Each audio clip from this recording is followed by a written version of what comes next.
Mm-hmm. And all right, so we are in Parshat Chukat, and Chukat is Red heifer, isn't it?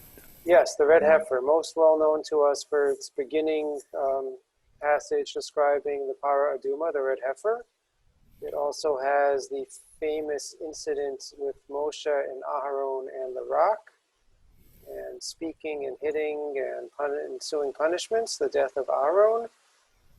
It's an interesting parsha. It's normally a double parsha, and I must confess I don't know what the intricacies of the calendar are that it's not a double parsha this year with Balak. It seems like it probably should be because we're not in a leap year, but it's not a double parsha.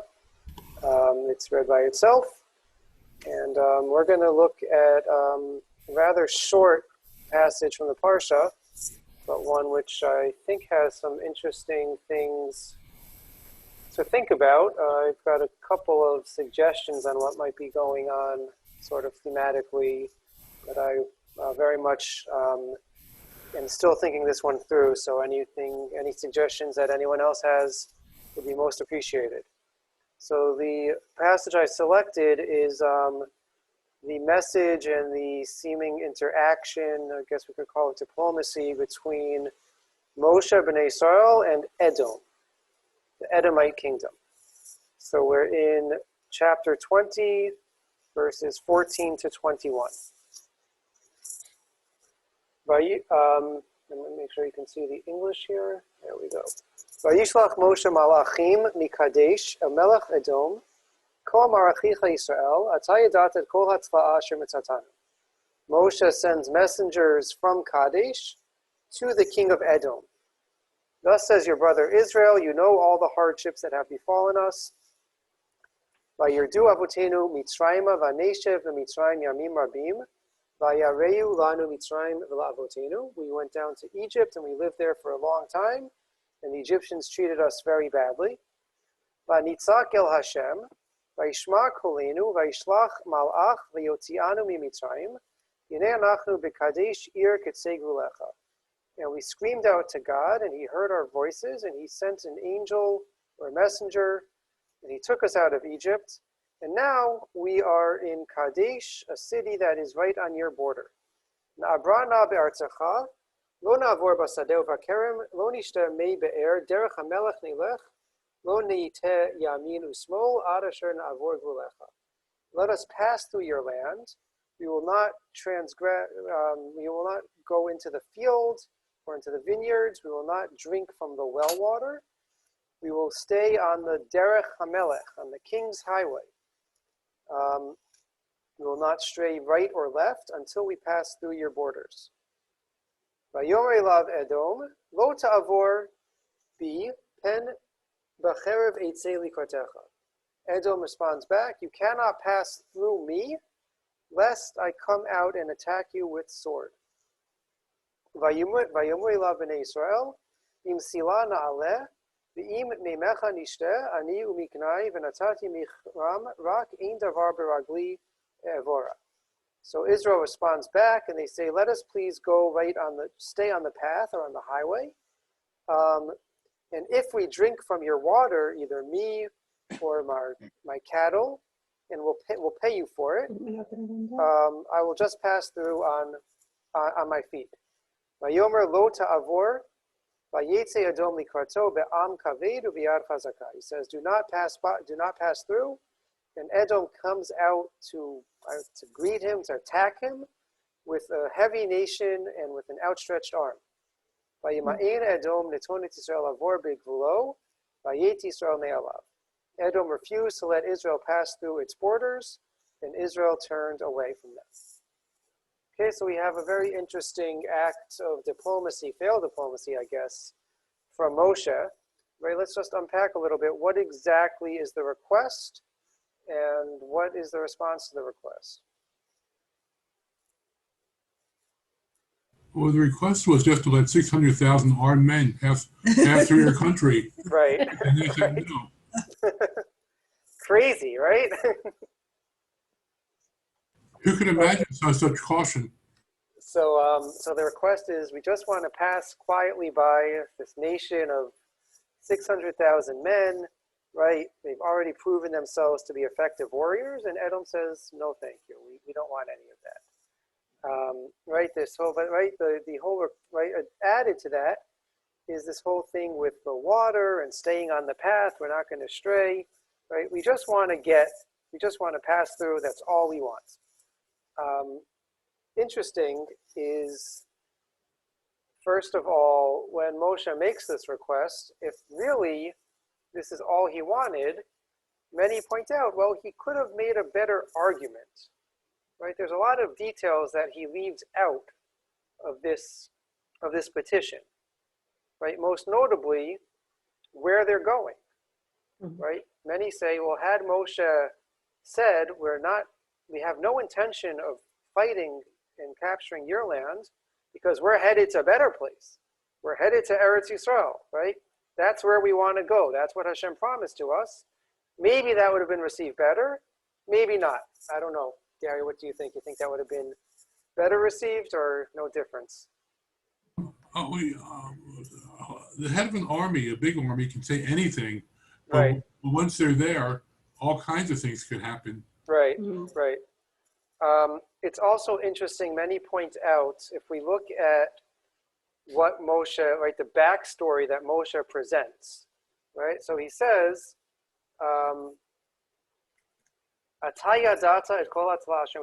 you know all the hardships that have befallen us, right? What are those hardships that Moshe mentions? We went down to Egypt, we were there for a long time, they treated us badly, we called out to God, God heard our call, took us out of Egypt, and poof, now we are at your border.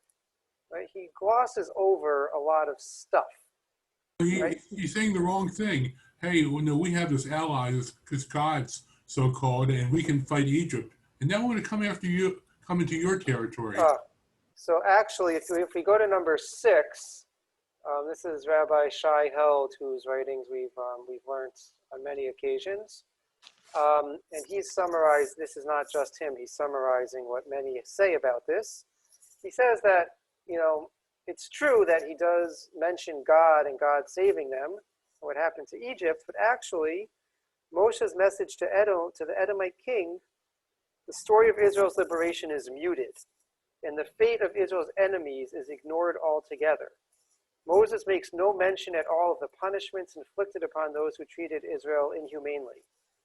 It seems clear, as Bible scholar Amos Frisch notes, that in dealing with the Edomites, Moshe deliberately avoids making even an implicit threat, right? So maybe it's not possible. Maybe, as Moshe says, you know what happened, and we know from the Az Yashir, from Shirat Hayam, right, that the nations of the world knew what had happened, right? That the miracle of the Levite exodus of Egypt, the splitting of the sea, was well known, right? When Yitro comes to join with Bnei Israel in the desert, he had heard of what had happened and what God had done for them. So maybe it was too much out there in the world, but Moshe tried to downplay, right? We're not really such a threat to you, and that seemingly wasn't well received. Moshe. No, we hear you. Go ahead, Robert. Yeah. Moshe opens up by saying, thus says your brother Israel. Mm-hmm. He appeals to family. Right. Your brother, your cousins, and so on and so on. And, we're on our way back. It was a long story. And we're coming back. And since it's through Edom, which I think is south of the heart of Eretz Yisrael. Yeah. It's kind of obvious they're going from south to north, and they need to go through. And the shortest route would appear to be friendly country if the relationship is there, but the memory of that relationship among the descendants of Esav, Edom, might not be as positive as Moshe is hoping. And Okay, he's, yeah, so let's actually, we'll get there in 1 second. I forgot. Number 10, just to conclude the first point that we make, the Bechor Shor also, and many say that when Moshe refers to the hardship that has befallen us, right, that they're saying that they're trying to appeal to Edom's sense of compassion, right, to make them feel sorry for them. Right, we've had a hard journey up until now. Again, the news of the day, the facts, the reputation of Israel maybe doesn't support that claim, but at least that was how many understand Moshe's petition to be, that they were trying to say that you should take pity on us and let us pass through. But what Robert is alluding to is who is Edom, and we're gonna spend a bulk of our time with this, but I just want to sort of set the stage at this point. Who is Edom? Edom are the descendants of Esau. Right, Didn't they get Seir? Yeah. So we see in Breshit chapter 36, source number 8, Ela toldot Esav hu Edom. Right, these are the generations, the genealogy of Esav. Esav is Edom. So the Koamar Achicha Yisrael, thus as your brother Israel, is saying we have a family connection. Right, it's not just that we mean you no harm, but we have a pre-existing relationship, which maybe is the basis of why Moshe thought, despite the 600,000 armed men, that Edom might be receptive to allowing Bnei Yisrael pass through, is because of the family connection of the common ancestry that they share. This is rebuffed, but that seems to be part of what is going on here. When we're going to come back to this Esav connection, that's going to be the bulk of our shir tonight. But before going there, there's a couple more things to set the stage and just kind of appreciate this passage on its own. Back on page 1, source number 2 is the Midrash Rabbah.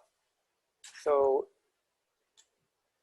this story, this parsha, takes place at the end of the 40 years of Bnei Yisrael's wandering in the desert.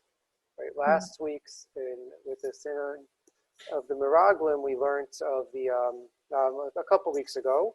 Right, they were given the punishment, the fate that they had to spend 40 years wandering in the desert. We've now fast forwarded. We're now at the end of that 40 years, and they're really getting ready to enter. And so the story that immediately precedes this in the parsha is Moshe and Aaron striking the rock and being told that they're not going to be the ones to lead Bnei Israel into Eretz Yisrael. So with that, the Midrash in number 2 notes as follows. Vayishlach Moshe malachim kol marachicha Yisrael, like quoting from our psukim, Moshe sends messengers to Edom. Zeh shamar hakatuv lo ragal al lashono lo asa lereyehu ra'a v'charpa lo nasa al krovo. Attributes to Moshe the following pasuk from Tehillim, nor takes up a reproach against his relative. And okay, we don't need to worry about that. Binohag sheba'olam. Adamu seber pragmatio im chavero v'hikpido, poresh mimenu ve'eno rotze lir'oto. The way the world works, if you're doing business or you're involved with one person and they reject you, they don't want anything more to do with you, so you separate and you never want anything to do with them again. Moshe, af al pi shene'enash al yedei Yisrael, but Moshe, even though he was punished as a result of Bnei Yisrael, right, it's because they provoked him that he hit the rock and didn't speak to it, and now he's been told he's not going to go into the land of Israel. Nonetheless, he still shows great concern and compassion for Bnei Israel, trying to ensure that they'll have the easiest passage into Israel and remaining committed to that ultimate goal, even though he knows he has no personal stake in it anymore. So it's just an interesting picture, right? Moshe, as I don't think we spent a shir really pulling it apart, but as we've alluded to many times, is a very complicated figure and model as a leader. But here the leadership of Moshe is seen quite positively, even though he's suffered at the hands of Bnei Israel, and even though he is not going to enter into the land with them, nonetheless he is committed to their to their success and to ensuring that they'll be able to do whatever he can to help them successfully and easily enter into the land. So it's a celebration of Moshe as the selfless leader in this take of it. The story is further complicated because when Moshe later on in Sefer Devarim recounts this, recounts what happened in the story to the next generation, he tells them as follows: "Va'nefen v'nisa hamidbar derech Yam Suf kasher diber Hashem elav, v'nasav et Har Seir yamim rabim." So we traveled and we came to Har Seir, to Mount Seir, for many days.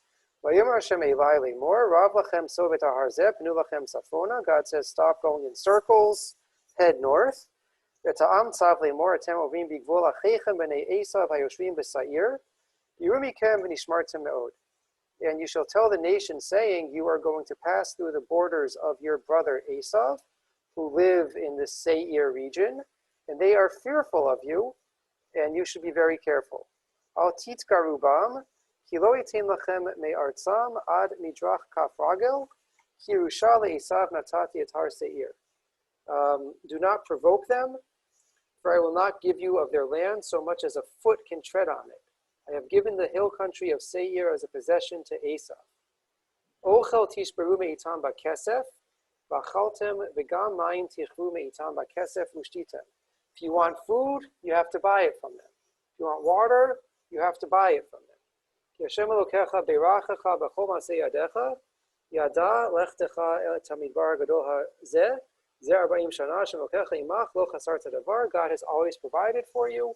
For these 40 years in the desert, God will continue to provide for you. You've not lacked anything. V'na'avor me'etz achenu b'nei Esav hayoshvim b'Seir miderech ha'arava me'elat u'me'etzion gever. V'nefen v'na'avor derech midbar Moab, and we pass by through our brothers b'nei Esav, the children of Esav who lived in the land of Seir, from Eilat until Etzion Gever, and we turned and we went to the Moab desert. What's different in this account from what we saw in Sefer Bamidbar?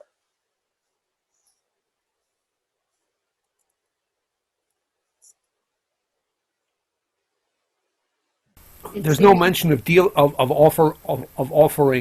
asking the king of Edom for passage.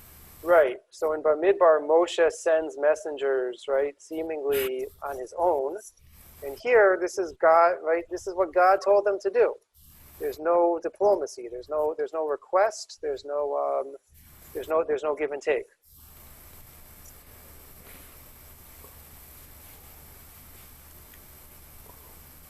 Anything else?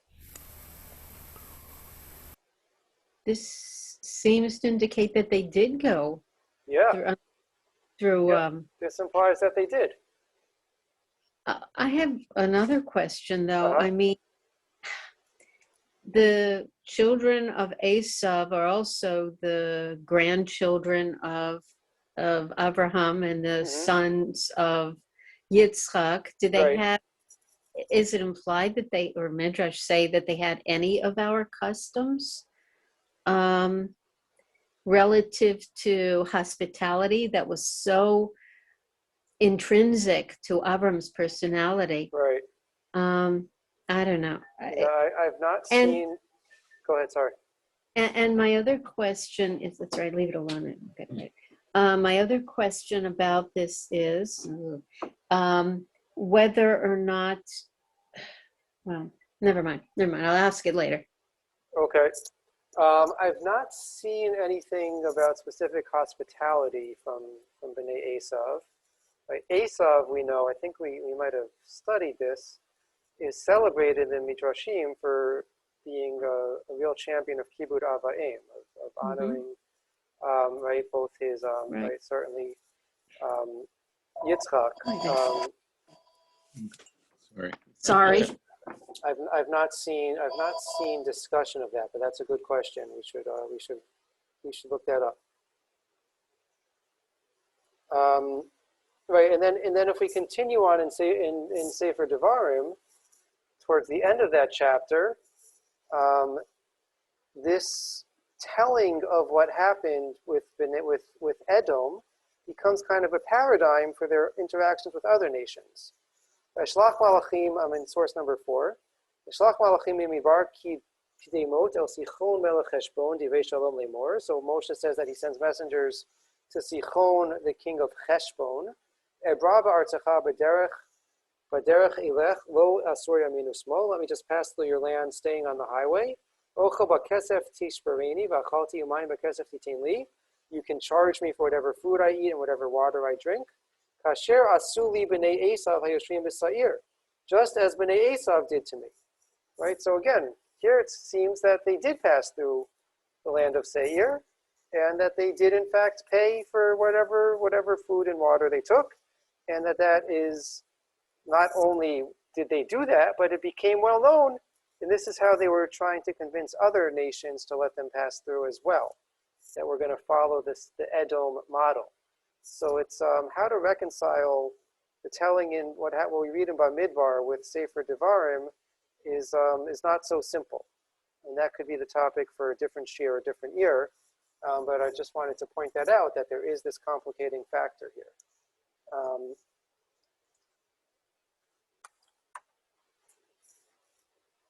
So what I thought was what I wanted to spend a little bit of time with is this, what Robert already mentioned, is this connection with Esav, right? That Seir, Edom being the descendants of Esav. And there's some very interesting parallels. So first of all, I have never studied this source on my own, but number 7, right, we said that according to many Bnei Israel, Moshe appeals to Achicha Yisrael, right? They try to convince Edom to let them pass through because they are family, because they have a relationship. Well, this Karaite commentary and others as well note that, well, maybe this is why Edom rejects them, right? Yaakov and Esav had a very complicated history. And so Edom takes vengeance on Israel for what Jacob had done to Esav, right? Maybe in the collective memory of Moshe and Bnei Israel, things were okay between them and Esav's descendants, but not necessarily the case from Esav's perspective, that they still felt that they had been slighted and wronged, and that's why perhaps they wouldn't agree to even the seemingly non-threatening terms that Moshe had proposed. And then I wanted to go to the encounter, right? If this is an encounter between Yaakov's descendants, Bnei Israel, and Esav's descendants, Edom or Bnei Esav. So to look back to the original encounter. What's the original encounter? Is when Yaakov and Esav are reunited after Yaakov had fled and lived in Lavan's house for 22 years, and had built up his family. So the passage, I think, is probably somewhat familiar to us, but we'll look at it again to refresh our memory. We're in Breshit chapter 32, source number 9 on the sheets. We read there. Vayishlach Yaakov malachim lefanav el Esav achiv artza seir sedei Edom. Yaakov sends messengers in front of him to Esav his brother, to the land of Seir and the fields of Edom. Vayitzavotam lemor, he commands them, saying, Ko tomrun la'adoni le'Esav, this is what you shall say to my master Esav. Ko amar avdecha Yaakov, im Lavan garti va'ichar ad ata. This is what your brother Yaakov says, I have lived with Lavan, and I remained there until now. Vayili shor b'chamor tzon ve'eved v'shivcha, v'shlecha lahagid la'adoni limsochin ve'inecha. And I have a lot of cattle and donkeys and servants and maidservants, and I am sending now to my master to find favor in your eyes. Vayashuvu hamalachim el Yaakov lemor, banu el achicha el Esav, v'gam halech likratcha, v'arba ameot ishimo. And the messengers return to Yaakov, and they say, we have come to your brother Esav, and he is coming towards you, and he is marching with 400 men. Okay, so Yaakov, hearing this report, what's his reaction?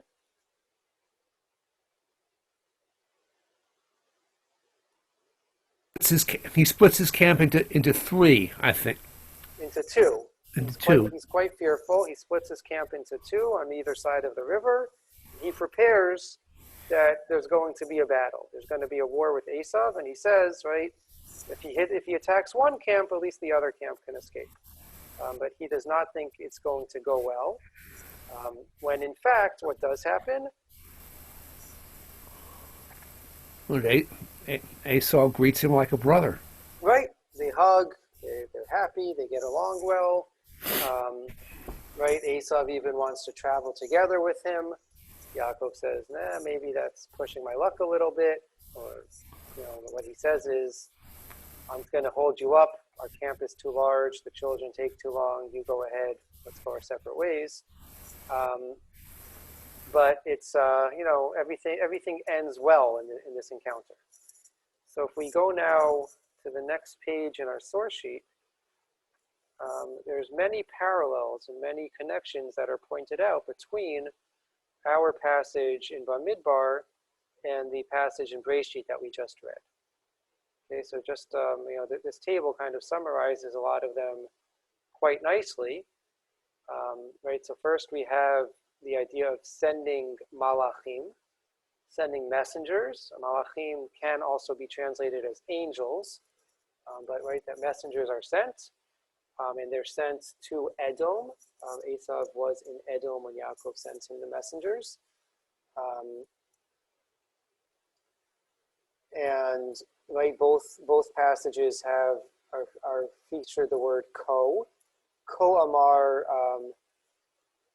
Avdecha Yaakov, thus says your servant Yaakov, and Moshe says ko amar achicha Israel, thus says your brother Israel. Right, the use of the word achicha in both passages, your brother.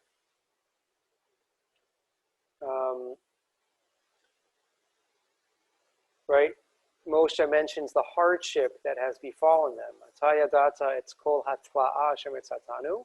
You know all the hardship that has befallen us. What does Yaakov say?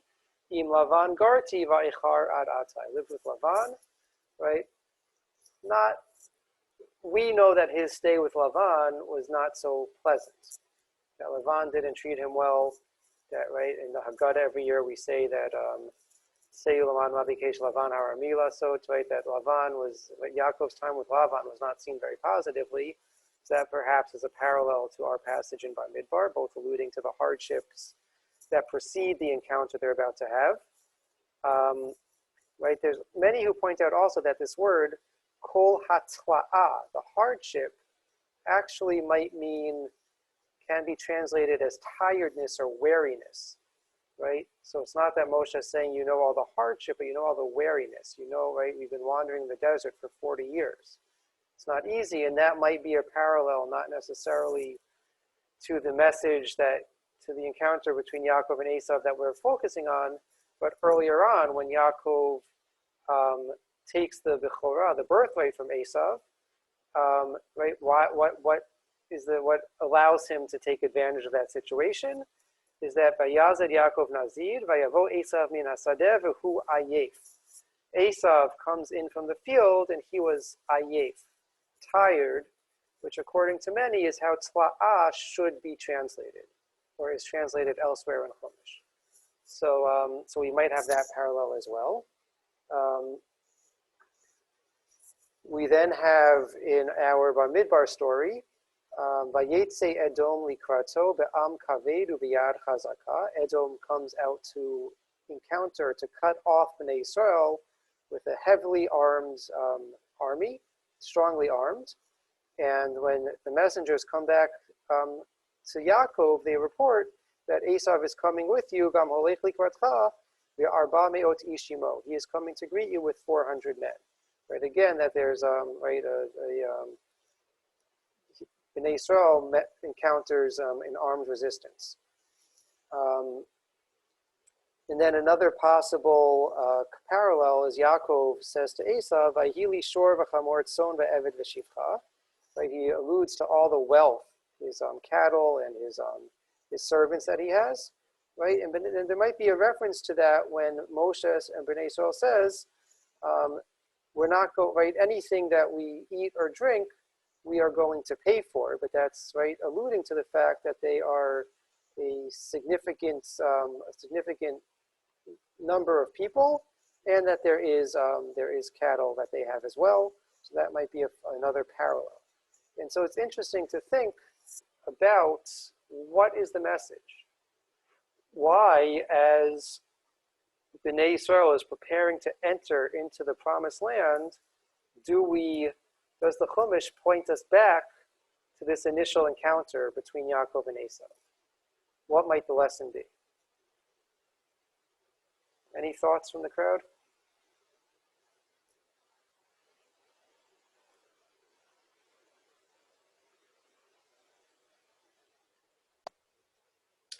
Maybe to try to mend some fences. Mm-hmm.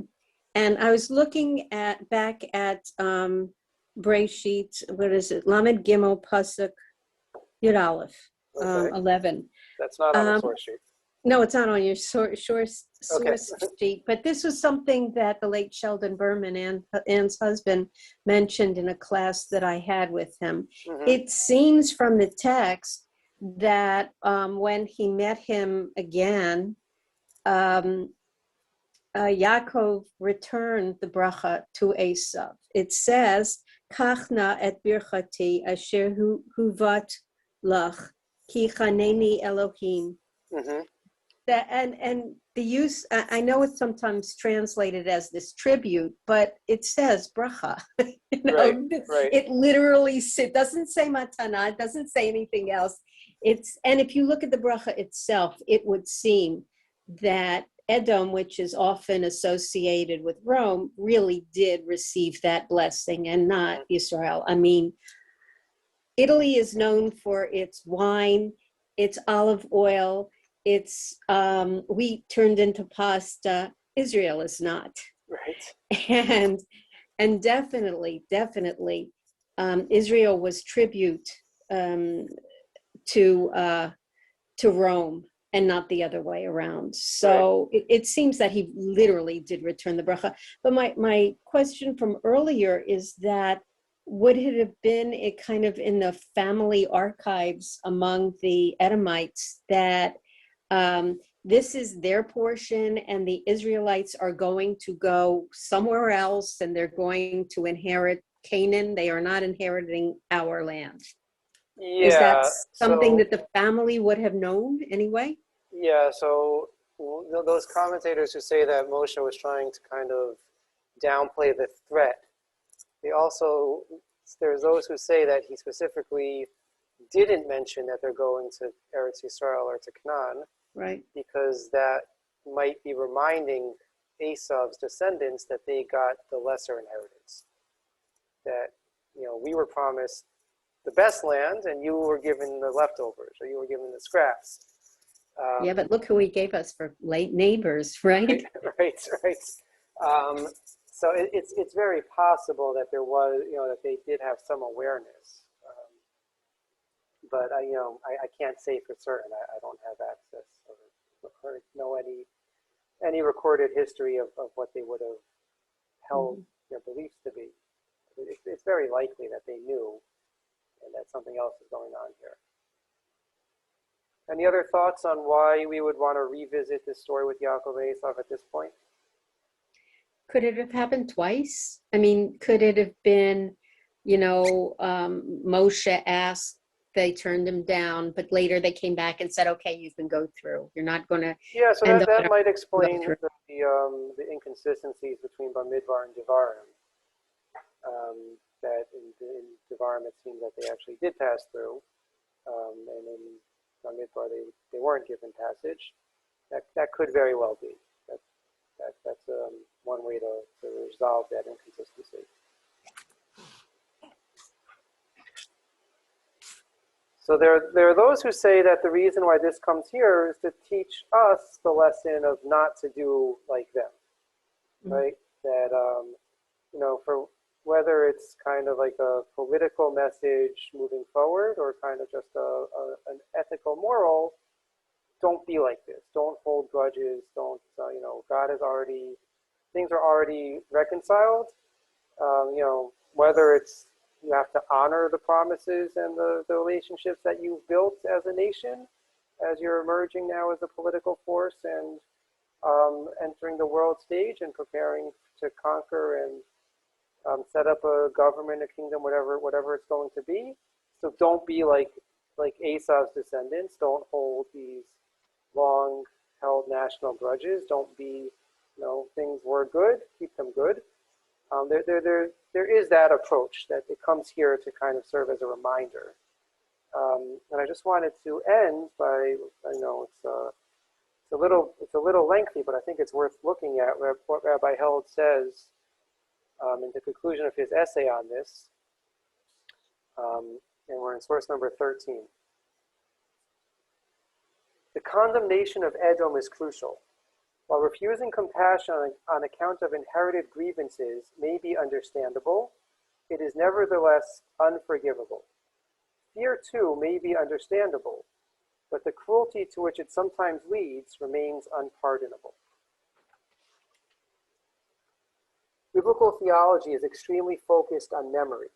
The Torah enjoins Jews to remember the Exodus and reminds us that the God of Israel remembers the promises to ancestors. To take Jewish ethics seriously is to remember what it feels like to be a stranger, and therefore to love the stranger. Right? Moshe's appeal to the compassion, right? He had a rough journey up until now. But we should not be naive. Memory is a double-edged sword. We can remember kindnesses done to us and seek to repay them. We can remember kindnesses not done to us and commit never to abandon those in need of love and kindness. But we can also remember past crimes and humiliations in the hopes of one day requiting our enemies. If we cannot punish them now, perhaps our grandchildren will make theirs suffer.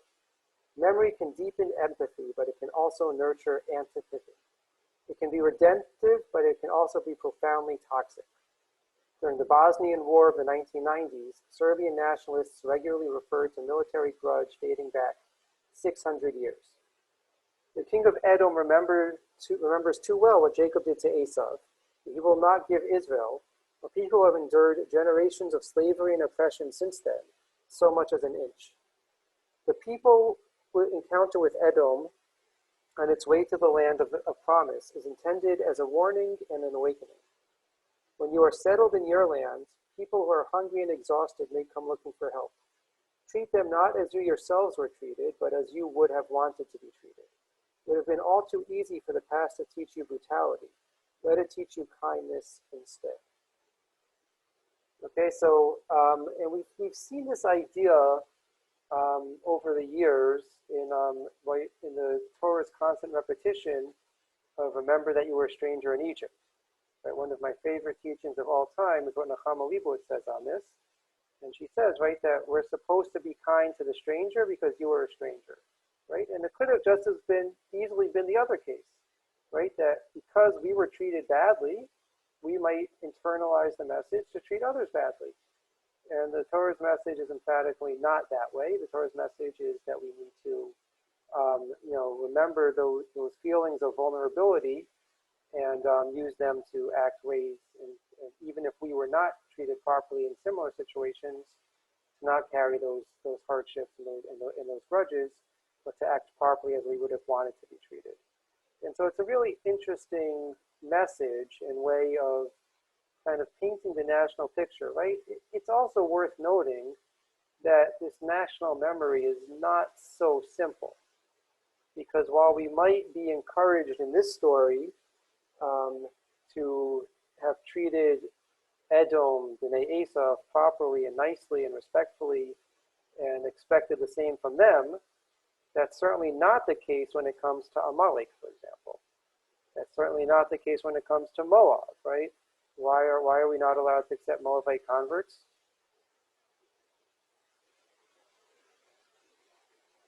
Because they refused you water in the desert, right? So it's not so simple, and politics and national politics and policy never is. It's never right. It's never black and white, totally clear.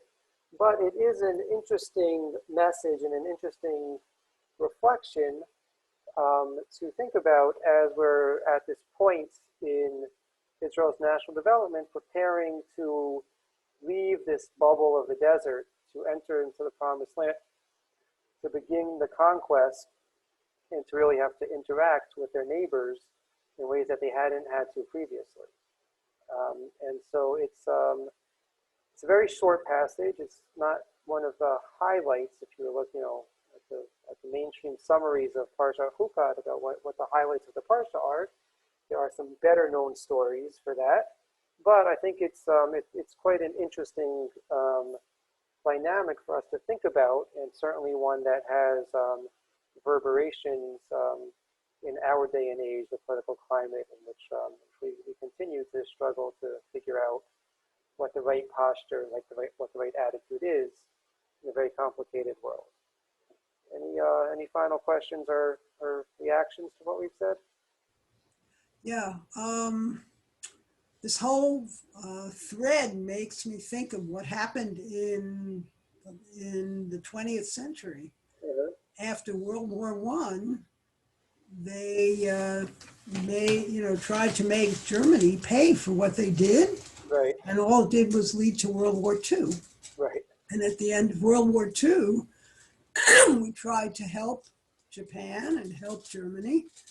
And now they're our allies. Yeah. Yeah. I think there's a lesson there. Interesting. Thank you.